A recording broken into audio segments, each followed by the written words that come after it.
Welcome to the MamasteFit Podcast. In today's episode, we have one of our former prenatal and postpartum fitness clients and birth doula clients sharing her birth stories of a unmedicated vaginal birth and then a cesarean birth due to placenta previa. Welcome to the MamasteFit Podcast. This is Gina, perinatal fitness trainer and birth doula. And this is Roxanne, labor and delivery nurse and student midwife. And this is the MamasteFit Podcast, where we empower you on your prenatal fitness, birth, and postpartum return to fitness journey. Our podcast shares how to move throughout your pregnancy to stay strong and comfortable. Pain is not a requirement of pregnancy. Understand the science of birth and how to approach recovery after birth. We share our personal experiences as mothers navigating the stage of lives, plus our professional expertise as birth workers and fitness professionals. Our goal is to help you feel confident as you navigate the perinatal timeframe for an empowering pregnancy, positive birth, and postpartum journey. We are glad to have you with us on this journey and that you've chosen us to support you.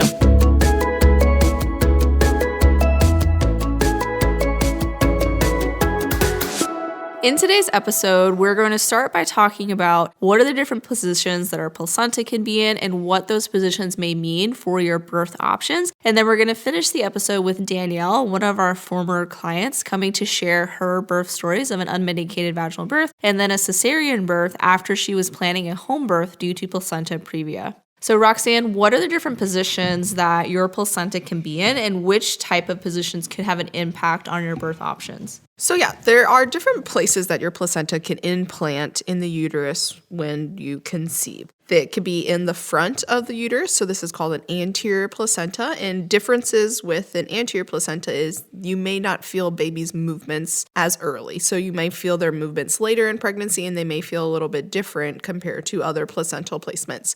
Other things is that any impact to the belly could potentially cause injury to that placenta, and sometimes if your baby is breech, they may not want to do an ECV, an external cephalic version, where they attempt to turn baby from head up to head down if you have an anterior placenta. So there are some considerations with an anterior placenta that may affect potentially birth, but otherwise it's just a normal variation. The other option is your placenta can implant in the back, so it can be a posterior placenta. And with a posterior placenta, some say that this is like the ideal placental location. It helps facilitate baby being in an optimal position, but it's really just kind of dependent on the study that you read. With a posterior placenta, though, you don't have that worry of hitting your abdomen and having injury to the placenta because it isn't in the front. And you're able to feel those baby's movements fully, pretty much, because the placenta is not blocking or dampening the movements of baby. So for my 2 girl pregnancies, my placenta was posterior or to the back. And so these girls were rolling all over the place. I could see them moving and rolling around, and I could definitely feel them moving a lot earlier in comparison to my son's pregnancy, where I had an anterior placenta, so it was to the front, and his movements were almost muted. And so it seemed like he was a really calm baby, but I think it was just because of my placenta positioning. And all 3 births were pretty much the same for me. I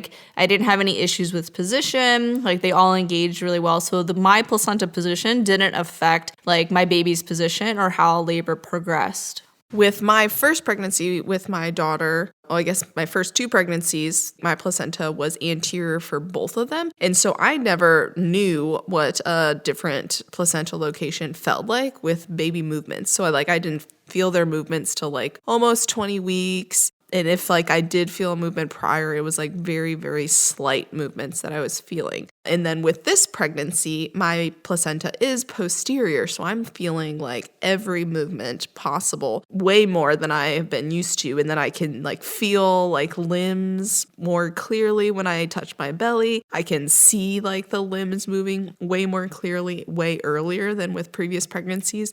And this is a new experience for me because it is posterior placenta this time.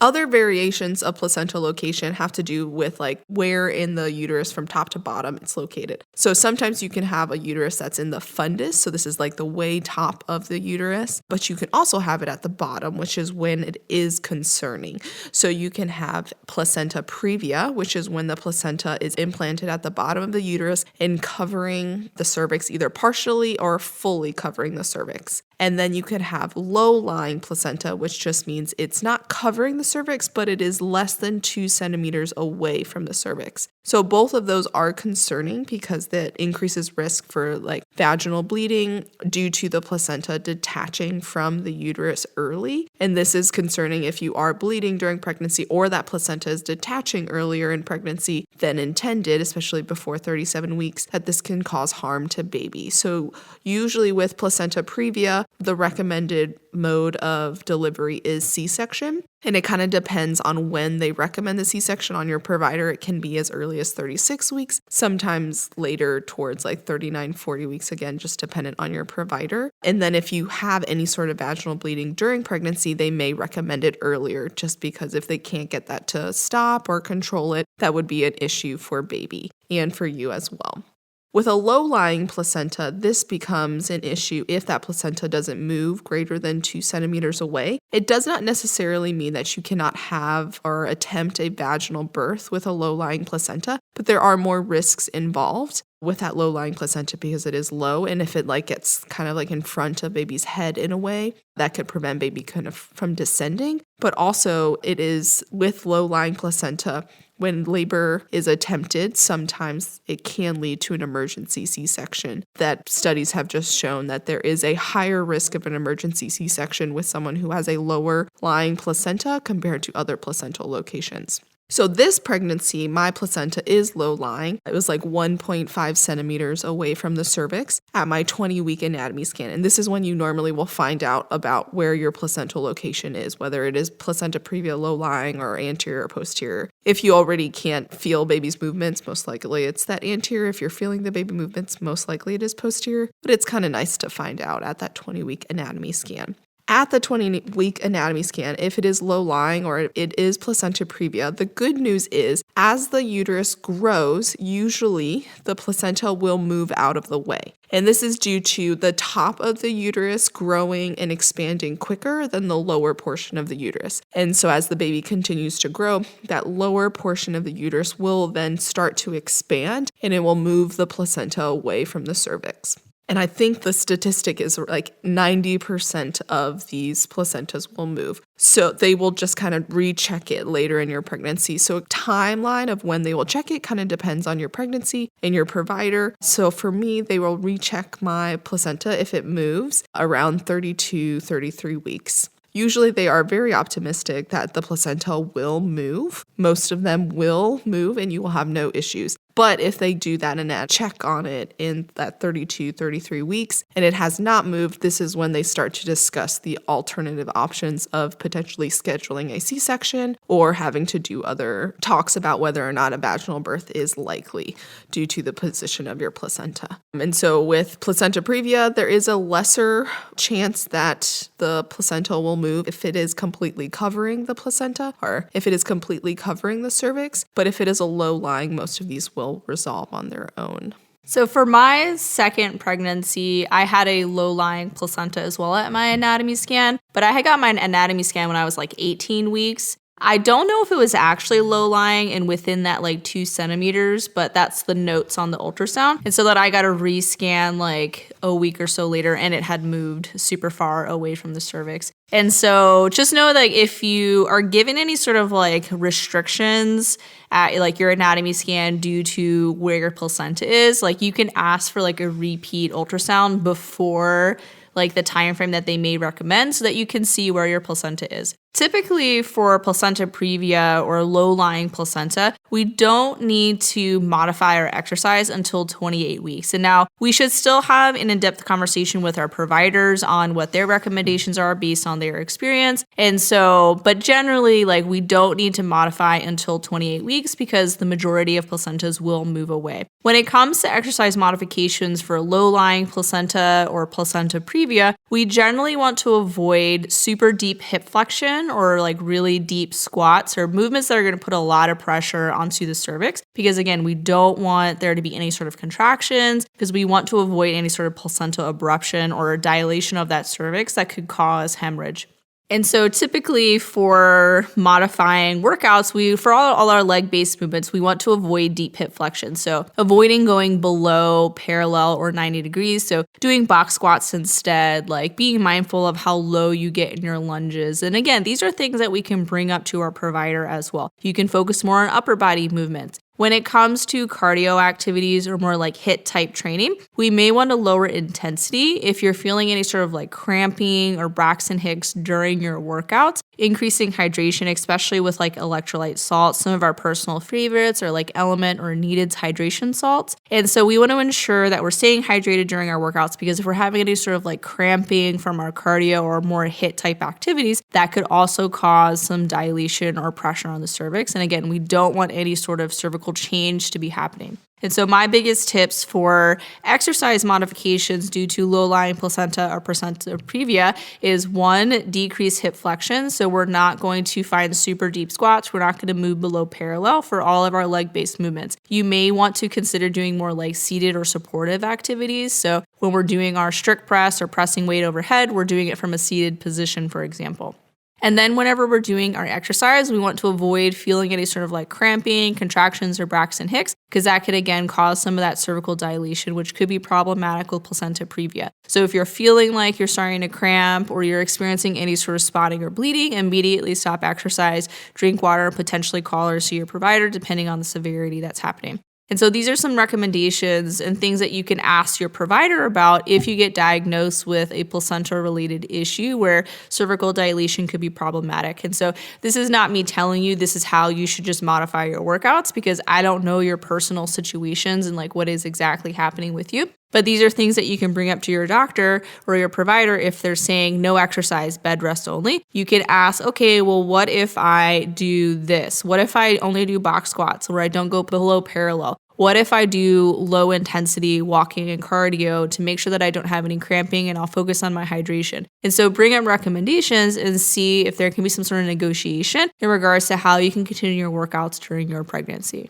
And so now we're going to bring Danielle on to share her 2 birth stories. Danielle's first birth was a unmedicated hospital birth, and she was actually advanced maternal age. She was 38 during her first birth, so super old, very geriatric, which is obviously us joking. It's not that old. But that was something that she kind of dealt with during her first pregnancy. And then for her second birth, she was planning a home birth, but then due to placenta previa, ended up having a scheduled C-section. And she's going to talk about how she advocated for her options during her birth. Danielle was one of our very first fitness clients in the gym, was one of my first doula clients. So I was able to support her through 2 pregnancies, 2 postpartums, and one of her births, because she was moving somewhere else for her second birth and had hired a virtual doula because of the pandemic. And so we're really excited to have Danielle come to share not only how MamasteFit supported her perinatal journey, but also to share her birth experiences and how she advocated to have 2 really positive births.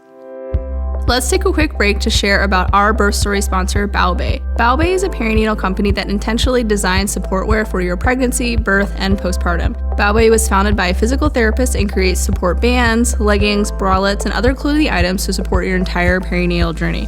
Both Roxanne and I have personally used Baobei clothing throughout our pregnancies, birth, and postpartum. I love wearing the maternity active leggings and bralettes for my workouts, plus the ProButt band was great towards the end of my pregnancy. I wore the bralette during my birth, and postpartum I love the bloomers for the perfect amount of support and compression to aid in healing, and the bralette is really easy for nursing. I especially found the bloomers to be so helpful during my postpartum healing from birth and supporting my pelvic floor since I do have prolapse. The ProButt band has been really helpful managing my pelvic girdle pain in both of my previous pregnancy and this pregnancy. We hope that you will check out Baobei and their amazing perinatal support garments. They truly are one of our favorites, as you can probably tell from our Instagram feed that is just filled with us wearing their clothing. We are so thankful that Baobei has sponsored our Birth Story podcast episodes so that you can hear real birth stories to prepare for your own birth. Head to baobeibody.com and use code MamasteFit for 15% off your order. Thanks for being here with us, Danielle. Can you share more about yourself for our listeners? Sure. Thanks for having me. I am a Air Force military pilot. I've been flying since about 2003, and I'll be retiring this next year to go work for hopefully one of the major airlines. And in my spare time, I'm a donor-trained birth doula, and I'm hoping to do more of that work with my company, New Heights Birth and Beyond. Awesome. So Danielle is now a moonlight birth worker. She's about to retire from the Air Force, and she supports births in Albuquerque, New Mexico. Is that where you're going to continue to support births? I'm going to continue in Albuquerque unless we end up moving to another part of the country. I'm also considering doing travel doula work because I know enough people who are looking for travel doulas that actually might make sense for me. That's awesome. So Danielle was one of our original moms at the MamasteFit gym back when we were in our very first location. And so she's worked with us through both her pregnancies, births, and postpartum. So what made you want to get into birth work in addition to being a pilot? So I decided to get into birth work after my first birth because I had a doula. I actually had three doulas. For my pregnancy. I had hired you guys, and I was really fortunate because I remember calling you up and thinking, hey, I'm looking for a prenatal yoga studio. And you were like, okay, that's great. We're more of a, strength training and workout studio. And as I learned more about it, I realized how beneficial it was because really at that time in my life, I thought that when you were pregnant, you really had to stop exercising and mostly just, I don't know, woosah and grow, I guess. During that prenatal period where I was able to work out with you guys and feel strong and feel prepared and feel educated. And then through my birth experience, I was 38 when I had my first kid, so that was advanced maternal age. So there were a lot of things that I was worried about, a lot of things that could happen. And having a doula and having you around to bounce ideas off of and ask questions to was super helpful and super calming. And then my actual birth experience, I had a different doula because you were out of town. So I worked with Doris Ann for my first birth, and just having her there was absolutely amazing. I felt supported and strong the whole time, and I was able to do an unmedicated vaginal birth for my very first kid at advanced maternal age. And at that point, that's when I decided, wow, I really want to get in on this because I feel amazing. And if I can help other women and other birthing people feel this way, then that feels like something I'm called to do. So that's when I decided to get into it. And then through my second birth, I used a doula again. This time it was more virtual support because, it was 2020 when I had my second child. So COVID had shut everything down. I was planning on doing a home birth so that I could experience that, but I was unable to because with my second pregnancy, I developed placenta previa. So we had to transition to a hospital birth. And then, because of COVID, it was just a really scary time. And having that virtual doula support really made all the difference in getting through a birth, especially a required hospital birth during COVID. So that's kind of a long winded way of explaining how I got into birth work. Really, it's just learning how valuable it was for me and how valuable it could be for other people. Do you think your experience would have been different without a doula? Oh God, absolutely. I'm a wimp. I would not have been able to, birth is tough, right? Like no matter how it happens, whether it's vaginal birth or a belly birth, planned or unplanned, whether it's a home birth or medically assisted birth, it's hard. Although I felt like I spent a lot of time in my first birth learning to advocate for myself and getting educated. I think that once the rubber, met the road and I was in it, I don't think I could have gotten through without a doula there, knowing exactly how to support me. Doris Ann, she anticipated my needs and, she just made me feel really strong. So I think it was essential to have her there. How was it being a geriatric pregnant person? How was I remember you saying you were gonna make a shirt that was like I'm geriatric and pregnant. Yeah. The first time I heard that, I was like, excuse me, ma'am. I was offended because, geriatric to me means like way older than I was. So I kind of got annoyed at all the medical people referring to me as a geriatric mom. And at the time, I was unmarried as well. So I made myself a t-shirt that said unwed geriatric mom, and I wore it to all my appointments after that. And the best part about it is that the nurses loved it. Like every time a nurse saw me, she was like, "Yes, girl." And the doctors, they thought it was funny too, but I think they were trying to be a little more straight-laced and a little more quote unquote professional. But I was getting high fives from everybody else. So, um, I felt like I kind of mentioned it a little bit. I felt like there were a lot of things to be concerned about. I felt like there was a little bit of fear mongering, maybe. And I don't think anybody in the medical profession sets out to like be a fear monger. I think that they want what's best for the baby and for their clients and for the family. I just felt like, as with everything in pregnancy, anytime I had a question, or it seemed like every time I had an appointment, it was, oh, we found this new thing, and it could be nothing, or you could be about to die. So I was like, Roxanne just gave a little double take, but You know, Gosh. yeah, I don't know. I guess that's what happens when you wait till you're almost 40 to have babies, but it worked out in the end. So fast forward to baby number 2. What were you planning for this birth, and how was your preparation different for your second pregnancy compared to your first? Yeah, so baby number 2, I had just had, God, 18 months prior, I had had an unmedicated hospital birth, and I was like, you know what? I'm going to do this at home. I'm thinking it's going to be great. And then it was COVID times, so then everything was up in the air. God, what a crazy time to be alive, right? We didn't really know anything, and nobody knew anything. So everybody was being uber cautious and as cautious as they could possibly be. I mean, we were Cloroxing our mail, before we brought in our Amazon packages. So being pregnant in a COVID time was kind of wild, but I was very happy about my decision to have a home birth because I was like, that protects us, that protects us from being out amongst people that we don't need to see. That protects us from potentially getting COVID at the hospital. And then more importantly, in my mind, a home birth was going to protect us from me and the baby being separated because at the time, and you'll remember this, Roxanne, a lot of hospitals had the policy where if birthing person or baby had tested positive for COVID, they were Yeah. automatically separated. I was not, and I was not about that. I was really terrified of that. So I was really happy about my home birth plan. Fast forward to 20-week anatomy scan, and I have placenta previa. So then the plan started, it needed to change a little bit. We were hoping that it would resolve, but in the end, it didn't, and we had to transition to a hospital birth, and we had to transition to a planned cesarean. I don't know if you know this about me, but I'm a really type A person, and I'm very like much I I'm don't like shocked.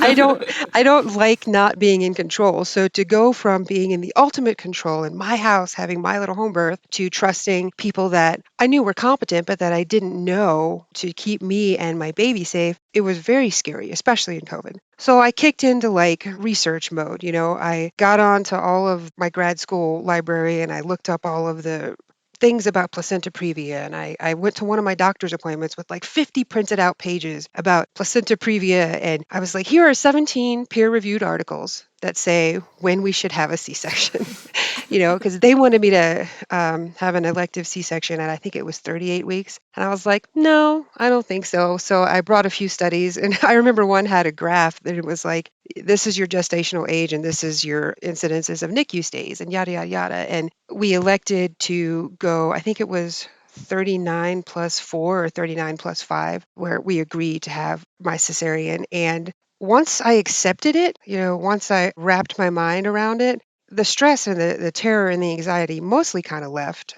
At that point, my only concern was really them taking the baby from me if one of us tested positive. But even that, I remember La Leche League and DONA and all the births places, they were putting out these sample forms that were like, here's how you can deny separation. And I also printed out like 30 of those and put them in the birth bag, I feel like I taped one to my forehead and taped one to the door. And I was like, you're not separating me and the baby. So when the day came for the actual cesarean, it was really calm. I did my thing, took my bath with the crazy soap, made sure I didn't have the nail polish on. I still did makeup because I was like, I want pictures and I don't want to look busted, which that was against rules, but I did it anyway Yeah. because, pictures. We got there super early. Priorities, man. You gotta be ready for the Instagram. We got there early and I think there was one person who came in who was in labor, so we got just bumped a little bit. But once things got rocking and rolling, I felt really calm. And I think the difference there is that I had doulas that I was texting with, so I had that virtual support. And also I had a nurse Lisa. I don't know her last name, but she's an angel on earth because she was like the coolest person I ever met. She came in, she was keeping me calm. If you know her, I would love to tell her. She came in and she answered all of our questions. She came in right after the anesthesiologist came in and they have to give their spiel about this is the worst case that could happen. So it's like she knew, well, this is the point at where you're going to be panicking. And so I'm going to come in and tell you everything's going to be fine. And then we were good to go all the way up until they came to get us. And we walked into the OR. And then I remember walking in there were these giant lights and this table and all this equipment and I was like I'm about to freak out again, but then there she was, Nurse Lisa. Hey, how you doing? Let me just walk you over here, let me take your hand, everything's going to be fine. So she sat me down and then she let me lean on her during the epidural, and I get a little like verklempt about this because that was the scariest part for me, but she was awesome. So we got through that. And then at that point, we're rocking and rolling. I remember laying back, and even though we're in the middle of this thing and I'm going to meet my baby soon, my pilot brain kicked in because I heard the medical staff, they were doing like their pre-flight briefing. They were like, this is who she is, this is what we're doing. I remember them saying our goals are to go from incision to baby on the warmer in X amount of minutes, and I don't remember what the minutes were, but I remember thinking, even though I'm paralyzed from the waist down. Oh, they really know what they're doing. So I was like, at that point, I was just like, do, do, do, do, do, and I was super calm. The C-section proceeded normally. I mean, I remember the funniest part about it was I asked the anesthesiologist to hold my hand, and he was like, let's get the father in here, because he was like, not about holding my hand, but, it's because he was trying to make sure my drugs were right. So Cordis came in, and then, the next thing I remember was feeling the doctor bouncing up and down on my ribs, or what felt like it, and then hearing my baby cry. So that was pretty cool. Yeah, so they didn't have to take him away. Neither of us tested positive for COVID. And Nurse Lisa told me, like, hey, listen, we're not going to take your baby. Like, you don't have to wear a mask. Everybody else will be messed up. You're like the one person who can breathe freely and normally. And I'm not going to let anybody take your mask, or take your baby. Sorry. Um, I mean, even after that, like, she knew that seeing my placenta was important to me just because, like, placentas are cool, right? So she saved it. And then she was like, she brought it in afterward and was like, do you want to poke at your placenta? I was like, yeah, let's do that. So, yeah, that was my COVID birth. We had to stay in the room. And then, we had like an extra day in the hospital. And then they sent us home. It was great. Couldn't have asked for a better outcome. So you were doing the MamasteFit programming because you're like one of our most loyal clients. How did your workouts have to change during your pregnancy after you found out that you had placenta previa? Yeah, I am one of your OG clients, and I'm so happy to be so. And, I feel like the Mama Stay programming, it kept me healthy and kept me active, and it really helped not only with birth, but especially with the recovery, both during my vaginal birth and my cesarean birth. I think I really saw the difference in the second birth when I was more disciplined about working out during the recovery phase. That's when I saw the difference. When I found out that I had placenta previa, they told me, like, you can continue to work out. Our biggest concern here, of course, is a placental abruption, and we don't want you to go into labor on your own. So they said to avoid overexerting myself. And then I remember texting you and being like, okay, how does this change what I'm doing? And I think I remember your advice being, listen, just don't do, as deep squats. Really, really listen to your body. But it didn't really fundamentally change what I could do. I just had to be even more conscious about, like, hey, how am I feeling today? And then for the rest of it, I still did the workouts. I think I just like quit with the cardio because at one point I was like, no, I'm going to just be fat and eat all these cookies. And I feel like 90% of people don't do the cardio conditioning. So Even the in-person gym clients, Yeah, like I would say 90% of them are like, okay, bye, as soon as they're done with the strength portion. Yeah. yeah, but I mean, they're like, I'm not getting on the bike. Sorry. yeah, I don't want to do that. I don't know. I did a lot of walking for my second one during COVID because that was how we got outside. But I didn't really have to fundamentally not there. I couldn't like not do anything. There weren't any forbidden exercises. It was just like, maybe don't go run a marathon. Maybe don't do snatches like with body weight. And I wasn't going to do that anyway. So I can't do that now. Were there any like signs and symptoms you had to look for with placenta previa to like let you know that there was an issue or that you should stop exercising and call your provider? yeah. So the big thing that the OB told me was watch out for spotting, watch out for cramping. And if you start contractions, like if you go into labor, even if you're not quite sure if they're Braxton Hicks or labor, call me because that was the thing. They were like, we don't want you to go into labor and have your cervix start to, efface or dilate because that's what they're worried about is placental abruption with the placenta previa. So yeah, just look for a spotting and don't let yourself go into labor. If you do go into labor, get to the hospital. Just don't go into labor. Just don't do it. That's super easy, right? Best advice.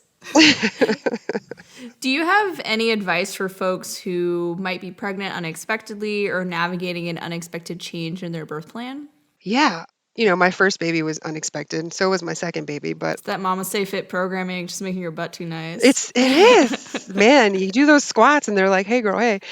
My advice, if you are unexpectedly pregnant or if you're navigating a change in your birth plan, it's kind of sort of, centers around like acceptance, right? You got to do what you got to do to wrap your brain around accepting this new plan. And for me, that meant like mourning my old plan. Like I wanted this, super hippie, like woo-saw birth at my house, and I wasn't going to have it. So my advice for anybody who has to deal with mourning your old birth plan and accepting a new one is to really knuckle down on the aspects of the birth plan that you really wanted. So like for me, I realized that what I really wanted out of a home birth was immediate skin to skin and for my baby to stay with me. And those are things that I could take into a hospital birth. Those are things that I could make clear to the providers in my birth plan, like, this is what I want. This is the most important thing to me. So if you find yourself navigating a change in your birth plan, understand it's okay to be upset, it's okay to mourn, and it's okay to accept a new one.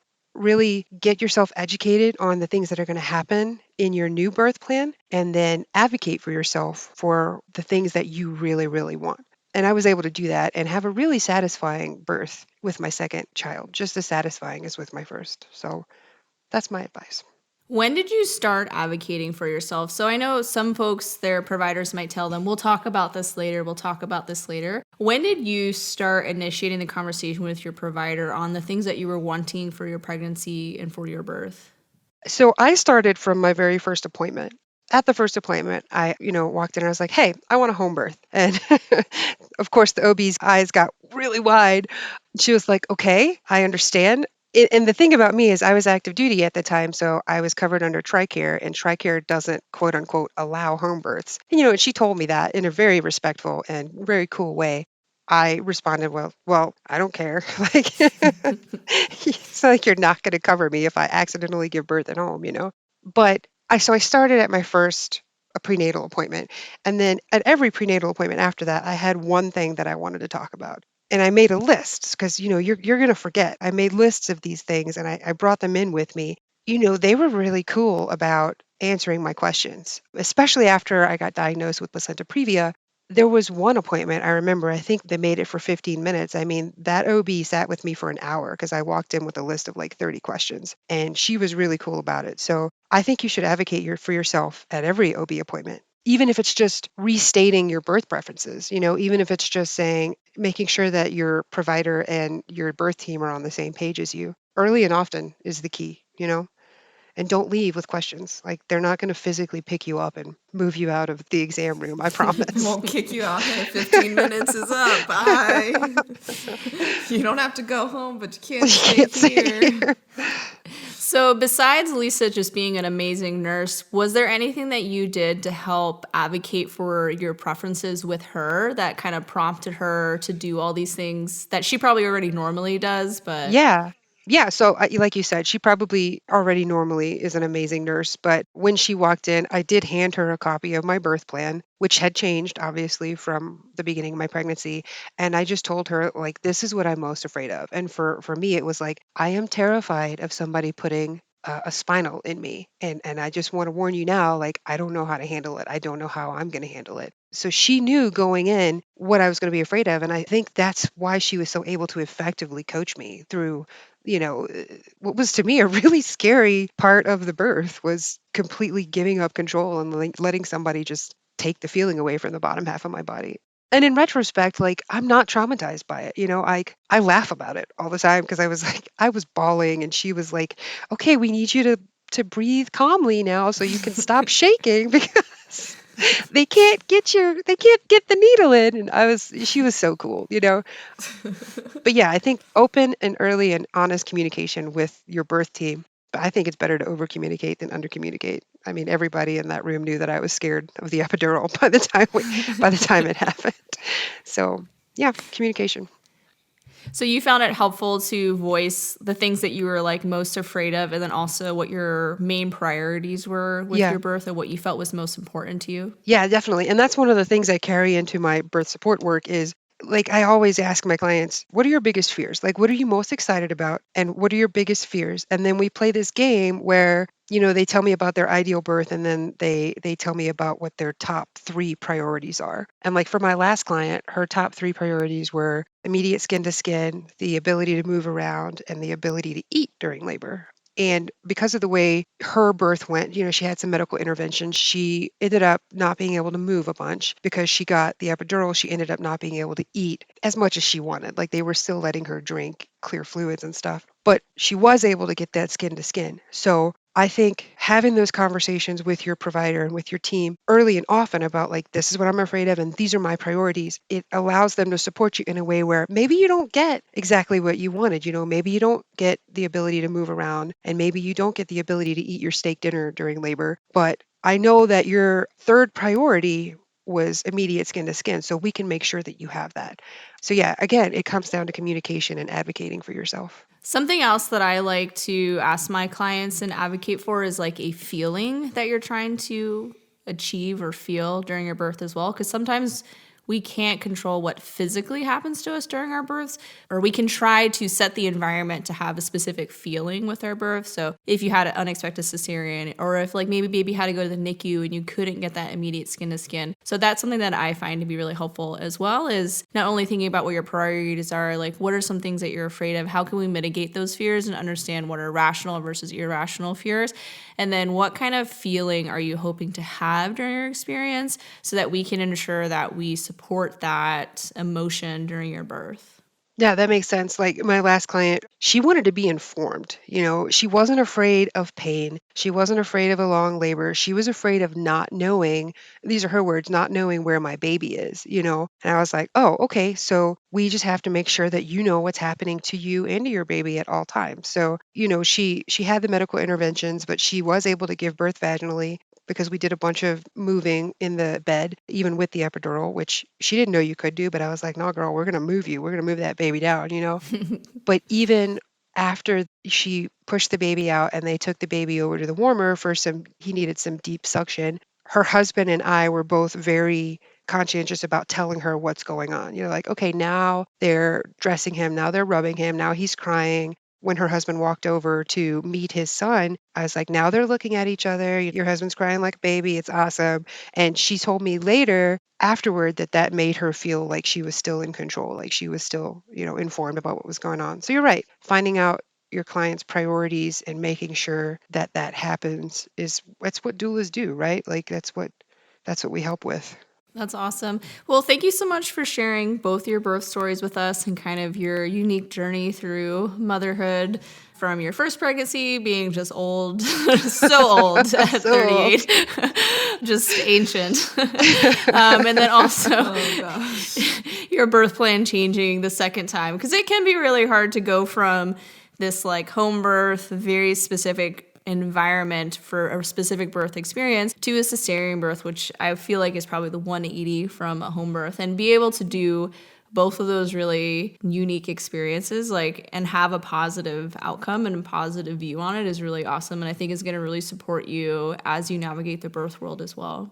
Yeah, thanks. I mean, I wouldn't change either of my births for anything, so I'm glad they happened that way. So how can our followers connect more with you if they want to follow your Instagram, or if they're in Albuquerque and they want to work with you? Sure. They can go to my website. It's newheightsbirth.com, or they can follow me on Facebook or Instagram. My handle is @newheightsbirth, and they can reach out to me either via those avenues or via email, and all my contact information is on my website. And we'll link all your social media and website in the show notes as well. So thank you so much, Danielle, for being one of our very first clients and trusting us for however many years you've been with us now. And thank you for sharing your story with us. Anytime. My pleasure. Thanks for having me. The MamasteFit Podcast Birth Story Friday episodes are sponsored by Balbae, a perinatal clothing company that supports your pregnancy, birth, and beyond with their expertly curated support wear garments. Use code MamasteFit for 15% off your order.